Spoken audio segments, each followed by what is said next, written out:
paz do Senhor, tudo bem?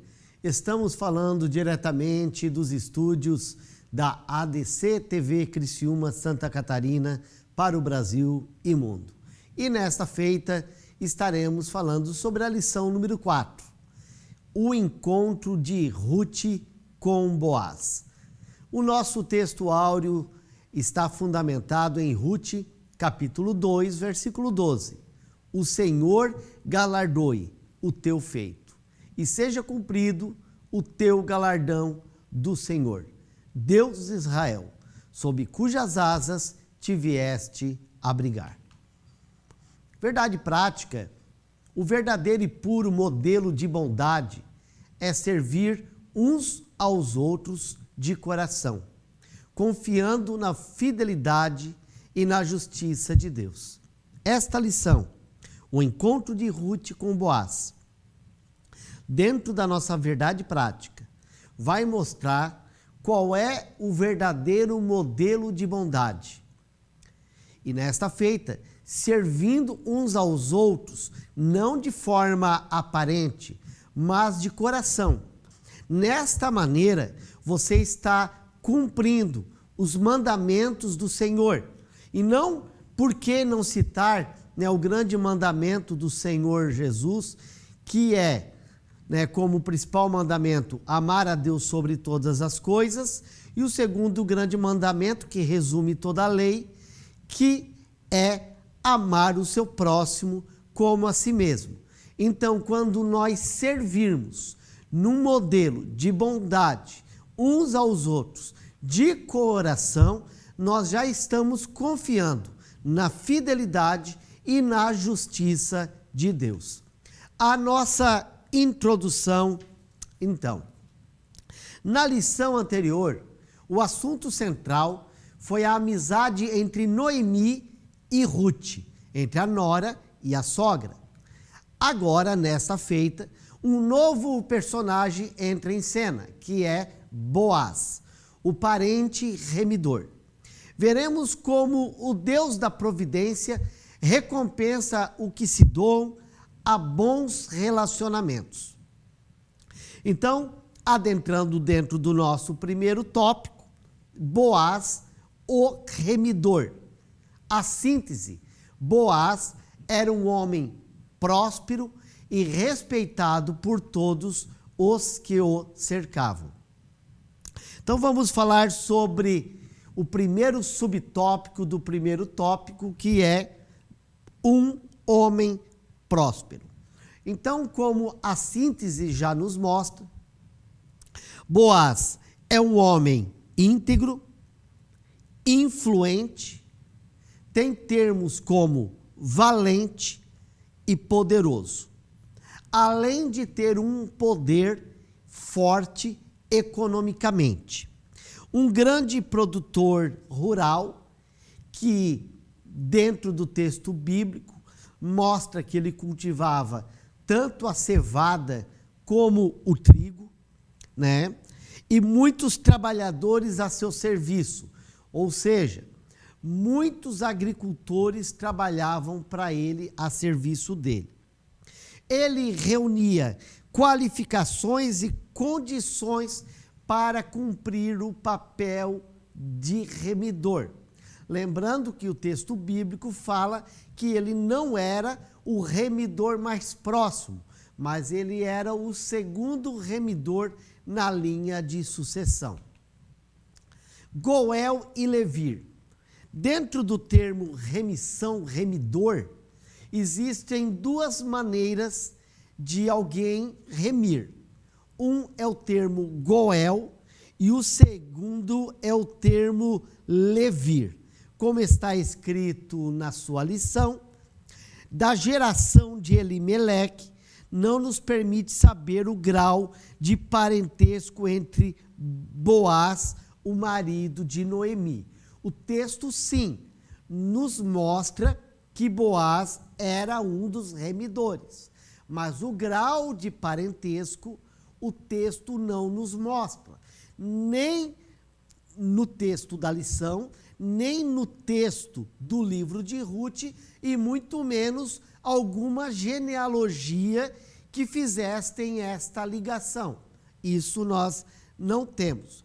Segundo a tradição rabínica, diz que ele poderia ser um sobrinho, mas isso é uma especulação que nós temos, visto que nós não temos fontes, né, para que nos provem isso.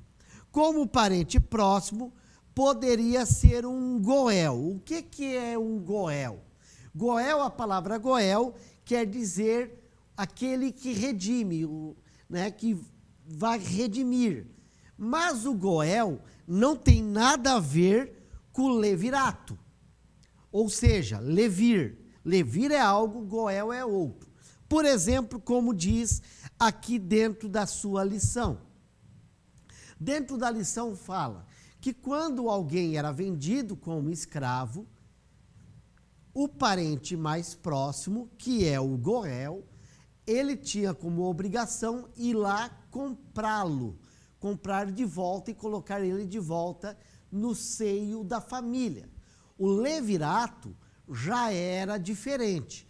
O levirato, quando uma mulher ficava viúva e ela não tinha filhos, o parente mais próximo, geralmente o irmão, né, casaria com a viúva, o filho mais velho, na linha de sucessão de genealogia, estaria para a memória em nome do primeiro esposo dela. Ele está sendo o redimidor dela. Ele é o que está redimindo, né? Então, o termo do levir e do Goel, tá? Então, segundo a lei de Moisés, esse parente mais próximo, ele é o resgatador, tá? Então, simplificando, Goel, parente mais próximo, que ia lá e comprava, quando por acaso ele fosse escravo e devolvia para o seio da família. Já o levirato é quando a mulher ficava viúva, então ela não poderia casar para outra família. Lembram-se do texto, por exemplo, de Judá? Judá, ele teve uma nora que o filho dele morreu, os outros 2 filhos morreram, e ele ficou com medo de dar o filho caçula. Então, a Tamar, né? É a história de Tamar. Tamar vai lá, se veste com veste prostituta, tem relação com Judá, ele achando que é uma prostituta, ela pega o cajado, né? Para, no momento certo, mostrar: estou grávida deste homem. E quando Judá olha que é o cajado dele, diz: não, ela foi justa, mas ela estava perto de ser morta por apedrejamento mesmo, o marido já está tendo sido morto, sendo uma viúva, porque ela tinha ligação com a família. Então, dentro da lei do levirato, o parente mais próximo assume ela como esposa, toma posse das terras que era do falecido. Então, como esposa, o primeiro filho será do marido que faleceu, tá? O nosso terceiro tópico, do primeiro tópico, é o temor e respeito. A saudação de Boaz a seus empregados demonstra que ele era um homem que temia Deus. Nós podemos ver no texto sagrado, no livro de Ruth, capítulo 2, versículo 9, diz assim: os teus olhos estarão atentos no campo que cegarem. Irás após ela, após as moças de Boaz. Ela vai começar agora a andar com estas moças. Não dei ordem aos moços para não te molestar. Tendo tu sede, vai aos nossos vasos e bebe da água que os moços vão tirar para você, porque eles vão te respeitar. Então ela caiu sobre o seu rosto, se inclinou em terra, e ela fala para Boaz: por que eu achei graças aos teus olhos, sendo eu uma estrangeira? Olhe que Ruth então estava esperando ser desprezada por ser uma estrangeira. E Boaz responde: bem contou, quando fizesse a tua sogra, desde a morte do teu marido, deixaste o teu pai, deixaste a tua mãe, tua família, o teu povo, e vieste a um povo que não conhece. O Senhor, o Deus de Israel, te retribua deste feito e te dê um galardão perante o Senhor. Então isso mostra que Boaz era um homem devoto, um homem que temia a Deus. Por isso que ele fala, o Senhor seja convosco, dirigida a todos os seus trabalhadores. Indica também o respeito daqueles que trabalhavam com ele, que obedeciam a sua voz, e havia harmonia neste trabalho. O nosso segundo tópico, o carinho de Boaz para com Ruth. A síntese: Boaz tratou Ruth com ternura, respeito e sensibilidade espiritual. A pureza não exclui a ternura. Logo que chegou ao campo, Boaz notou a presença desta mulher moabita. Informado de quem ela era, que era Ruth, dirigiu a ela de forma carinhosa, de forma respeitosa, chamando-a de filha. Lembram-se que no texto, Ruth era uma jovem e Boaz era um homem muito mais velho do que ela era. Tanto que permitiu ela andar com as suas moças ali naquela situação. Ela, Ruth, teve a liberdade de colher, de tudo que ela precisava. Lembrando que dentro da lei, no momento de cegar os seus frutos, os trabalhadores vinham, faziam a colheita e algumas espigas ficavam para trás, que eram destinadas aos pobres, o alimento dos pobres. Ruth vinha e pegava esses alimentos. Boaz se preocupou com a segurança de Ruth, tanto de assédio moral como sexual, e as atitudes pecaminosas e perturbadoras no ambiente, na área da vida. Lembram-se que mulheres têm sofrido assédios morais sexuais em toda a história humana, e isso tem estado muito em alta nos dias que nós estamos vivendo. Como Boaz é um cavalheiro, um homem de uma moral excelente, um viver santo, não exige que sejamos rudes e nem descorteses. O mais puro do homem convivia com todos. E Boaz mostrou isso para uma estrangeira chamada Ruth. Deus estava agindo. A atitude de Boaz surpreendeu Ruth. Deus dirigiu Ruth para o lugar certo. Muitas vezes, nós achamos que estamos tomando decisões que parecem até normais e não entendemos que é Deus nos guiando, é Deus nos direcionando, é Deus nos levando para o momento e para o lugar certo. E no caso de Ruth, levou para o local correto, o local que poderia ser supostamente o local dos seus remidores. Continuando, segunda lição, impressionada com o gesto de Boaz, inclinou-se o chão, o texto bíblico que eu li aqui para vocês, e ela se achou indigna, mas não sabia que era Deus que estava abrindo as portas através do bom testemunho que Ruth estava dando. Lembram-se que Boaz não conhecia quem era Ruth. Lembram-se também que Boaz não tinha visto Ruth. Foi os trabalhadores quem falaram que era Ruth.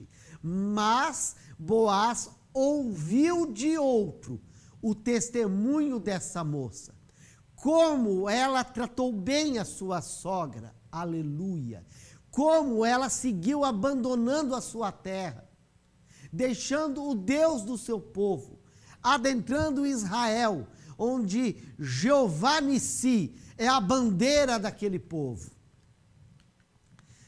Terceiro subtópico do segundo tópico, sensível e espiritual. Boaz concilia firmeza moral e sensibilidade, ternura e espiritualidade. O versículo-chave se encontra em Ruth 2:12, onde fala que o Senhor vai retribuir, o Deus de Israel, as bênçãos a Ruth. Boaz, ele reconhecia o Deus dos hebreus não como limitado a fronteiras territoriais ou barreiras étnicas. Lembrando, estamos falando de um tempo que estamos dentro do período dos juízes. No período dos juízes, querido professor, a Bíblia é clara, cada um fazia como queria.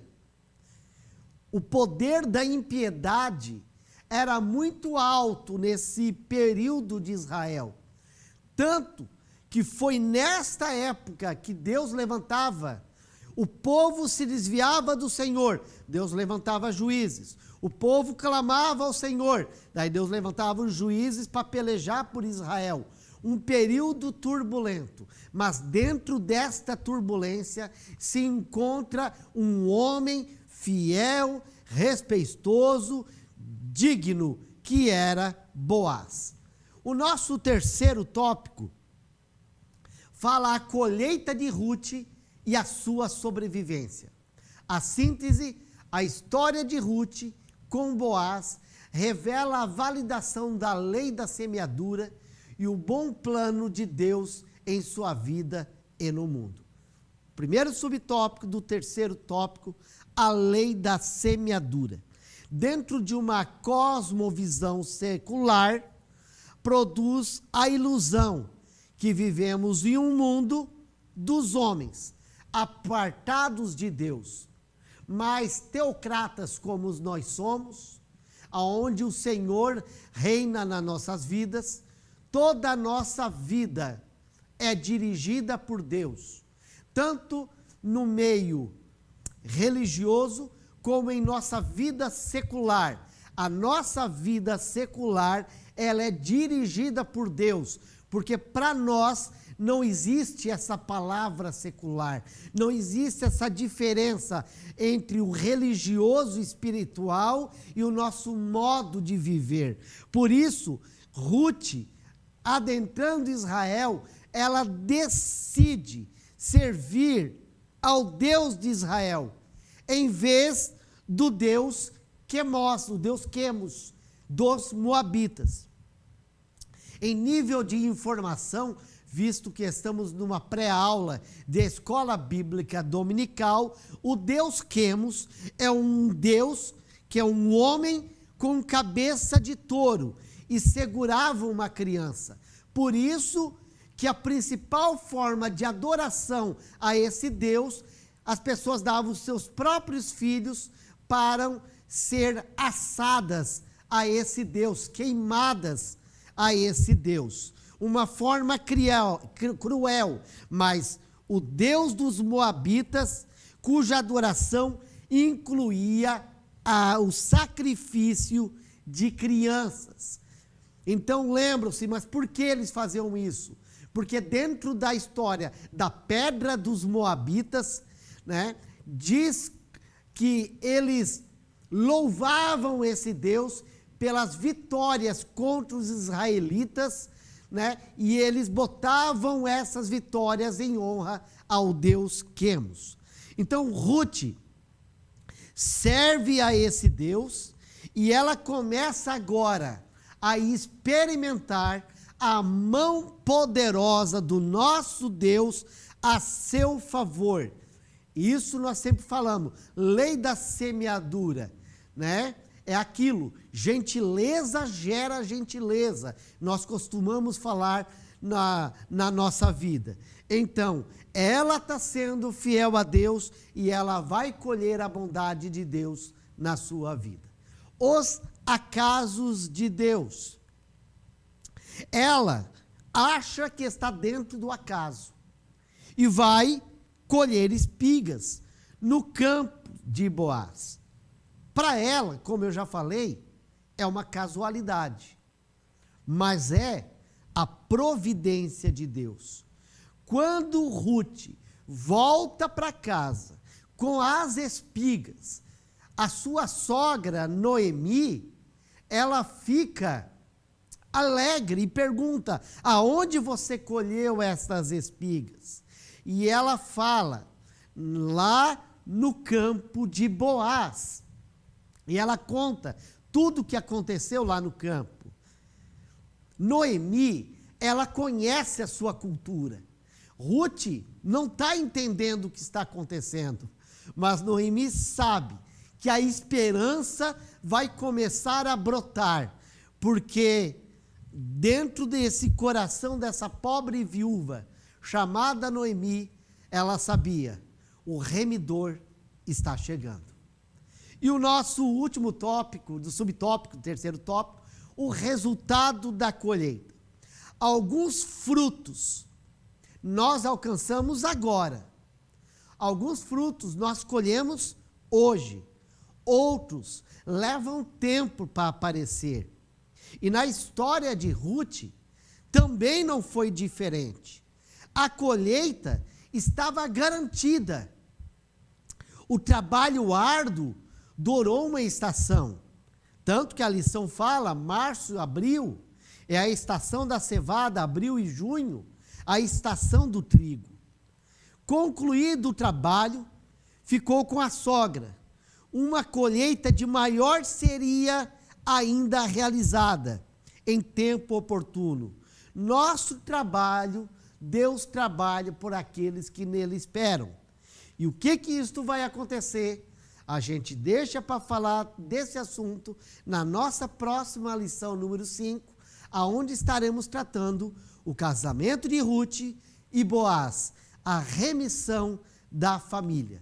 Conclusão: a atitude de fé de Ruth estava sendo recompensada.